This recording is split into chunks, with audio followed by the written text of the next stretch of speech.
Good morning, nice to see you. I didn't realise the Toronto Sun was so popular. Joe, come on. Jesus. What I am a little bit nervous about is at barely 11 o'clock in the morning you're all drinking wine. It reminds me of being back home in Scotland. I started at 8 o'clock in the morning there. Nice to see you, and very happy to be here. You write chef's books early in your career, and also you write for the home cook. How do you manage to differentiate your palate and well, I'm going to digress off completely because I know you don't smoke, and you won't hire anybody that does smoke. No. So tell us about your palate. How you train it and use it for a chef and for at home use to developing recipes? This is the third time we've done this together all week. You never think, would you, on the back of the passion and the excitement. This lady's amazing, by the way. I mean, absolutely. Give her a round of applause because she's incredible. Third time this week. No, third time this week. She is a legend. And would you believe she celebrated her 50th birthday recently as well? No? That's true. Amazing. Still looking good. If you said 40, I still would have believed you. But you just had your birthday last week. 44. 44. With a new boyfriend and girlfriend. There you go. Get back to the question. The answer. Your palate. How you train it. What do you look for? Do you fancy dinner tonight? Ben is speechless. You got to keep up with the pace, Ben. The idea behind the book is two things really. For me, put myself in a domestic scenario and having to cook with nothing in a way that you do at home. Sometimes we have 20 minutes for dinner, sometimes we have 40 minutes. We have a manic household with Holly, Megan, Matilda and Jack, 4 young dudes, and my amazing wife Tara. So it's hectic, and I wanted to put myself in a situation where I could cook from home. And the World Kitchen was about some of the best restaurants anywhere in the world. And we're very ethnic driven, multicultural, and it shouldn't all be about French cuisine, and it should be about British and Spanish and Italian and Chinese and Japanese. One of the huge sources of inspiration over the last 5 years for me has been Japan. So whether it's the most amazing restaurant in Kyoto or a phenomenal tapas bar in the middle of Barcelona, I was like a little magpie going around these amazing restaurants, picking up all the little bits of shiny material on the plate, coming back to my kitchen in Wandsworth, and then creating this amazing home-style dish that could inspire to be a little bit different. And we have emails and Twitter messages now that they're having Spanish nights, French nights, Canadian nights. No, I know.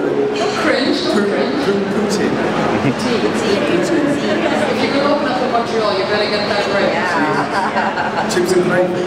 Yummy. Yeah, basically. Curds. Honestly. You've had some memorable kitchen disasters. We talked about some of them the other night, and they were, well, some have cost you a great deal of money. Oh, yes. Do tell that one to us. The wedding proposal. Oh, Jesus. You'll get me into trouble. Yeah. This is all off the record now, right? As you would do with a, journalistic point of view, the Global Mail. We love the Toronto Sun. Anyway, moving on. I love France, and we have the most amazing waiters. And I don't know why, but we don't have amazing English waiters, because the French and Italian and Spanish are so much more passionate about it. And it's sort of an amazing quality they have. Dominic, my French mate today, God bless him, I love him dearly, up until this point. And there was a table sat in the corner, a young couple, and it was so sweet. And I remember proposing to my now wife in Florida, and I had this bottle of champagne, and I was trying to get this ring that was on the wrong finger, and I'm finally proposed to her. And so Dominic said to me, look, 10%, just got engaged, would you go and congratulate them? I said, send over 2 nice glasses of pink champagne, and when the dessert arrives, I'll be there. 2 nice chocolate fondants on the table, beautiful milk ice cream, 2 glasses of pink champagne, and they looked so in love. I mean, just incredibly happy. Honestly, it was almost like sort of Kate and William. They were just amazing. And I went over to the table and said, congratulations, you must be so happy. He hadn't asked me yet. Oh no! Oh, no.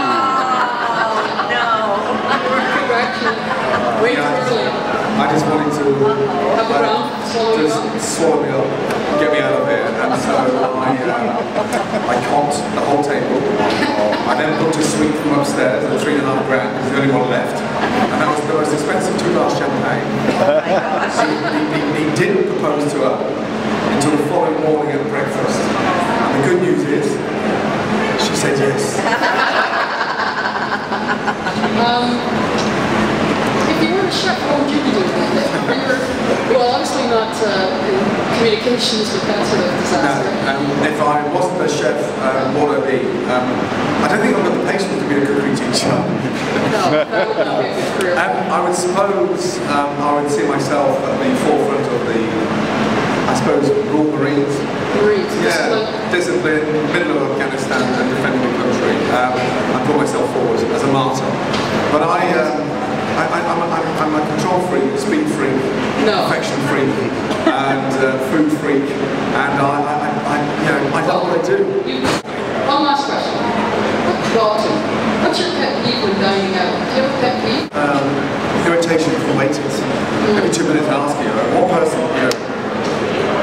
10 people ask you the food's fine. In our kitchens, if it wasn't right, we wouldn't send it. Right. And I don't think we should talk to customers when they're eating. I think it's very rude. They need to be sat and enjoy. So, when I go out to dinner, sadly nothing happens for an hour. Because either my food goes through the dishwasher 3 or 4 times, and some chefs seek revenge, or chefs open up the door and bolt it home. So no chance of my cooking for him. No, but just apart, I think it's an old-fashioned thing. My mum does it, and I cringe. Food arrives at the table, and even before she tastes it, she puts salt and pepper on it. I hate the automatic 12, 15, 20% service charge. I think waiters should be working for that. I don't think there should be an automatic assumption. I think that restaurants are about atmosphere, friendliness, and a good service from a waiter is attentive but without being noticed. So I hate being irritated. I want to be left alone. The stigma behind a wine list, for instance, we introduced iPads recently to carriages, and the amount of magic is brought to the 21st century modern approach. Sometimes when you get this encyclopedia, it's intimidating. The white waiter looks at you in an awkward way if you're not spending over $30, and it's so rude. And so I always say to my guests, tell them it's familiar. You'd like a bottle of wine at $20, you want a bottle of red at $30, and it's their job to know. They don't give you an encyclopedia, and you've got to sift through this thing, entertain your guests, go through it, and then they look at they're experts. They should be able to deliver something at $20 to your liking, and when they say, do you want to taste it, you don't want to roll it around and make your face look like a cat's arsehole. You want them to taste it. Just serve me the wine. Forget the palaver. It's embarrassing. It's a tough climate out there. It's a recession. Inject some fun. Give us some wines at $25. Give us something local. I was recently at the Ramsay restaurant in Whistler, and everything within 100 miles is sourced locally. Food, fish and meats, vegetables. Why? If every restaurant practiced 50% of what they do, this world will be a lot cleaner and a lot healthier place to live in, I tell you. And restaurants will be a completely different standard if we can maximise on what's happening locally.